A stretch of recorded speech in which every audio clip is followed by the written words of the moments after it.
Welcome to மேக்னி medal. இன்னைக்கு நம்ம பார்க்க போற சென்ட்ரல் கவர்மெண்ட் ஸ்கீம் என்ன அப்படின்னா RMSA, அதாவது ராஷ்டிரிய மத்தியமிக் சிக்ஷா அபியான்னு சொல்லுவாங்க. ஸோ இந்த திட்டம் வந்து எப்போ தொடங்கினாங்க அப்படின்னா 2009 தான் தொடங்கினாங்க. இந்த திட்டம் வந்து எந்த ஐந்தாண்டு திட்ட காலத்தில் தொடங்கப்பட்டதுன்னா 11வது ஐந்தாண்டு திட்ட காலத்தில் தொடங்கப்பட்டது.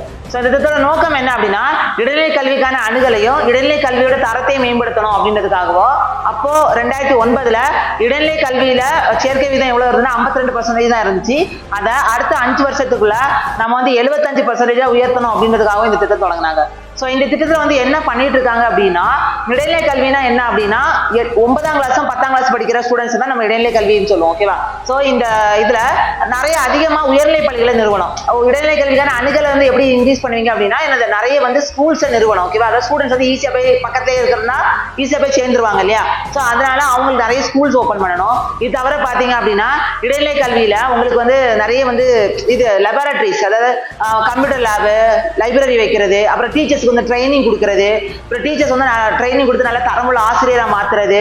இது தவிர பார்த்தீங்க அப்படின்னா ஸ்கூல்ஸ் வந்து ஸ்டூடெண்ட் வந்து நிறைய சேர்றதுக்காண்டி அவங்களுக்கு வந்து ஸ்காலர்ஷிப் கொடுக்கறது, அப்புறம் ஃப்ரீயா புக்ஸ் கொடுக்கறது, ஃப்ரீயா யூனிஃபார்ம் கொடுக்கறது. ஓகேவா? அதுக்கப்புறம் அவங்கள வந்து நிறைய ஸ்போர்ட்ஸ் ஆக்டிவிட்டிலாம் சேர்த்து வைக்கிறது. இந்த மாதிரி நிறைய விஷயங்கள் இதில் தான் பண்ணிட்டு இருக்காங்க அப்படின்னா இந்த RMSA தான் பண்ணிட்டு இருக்காங்க.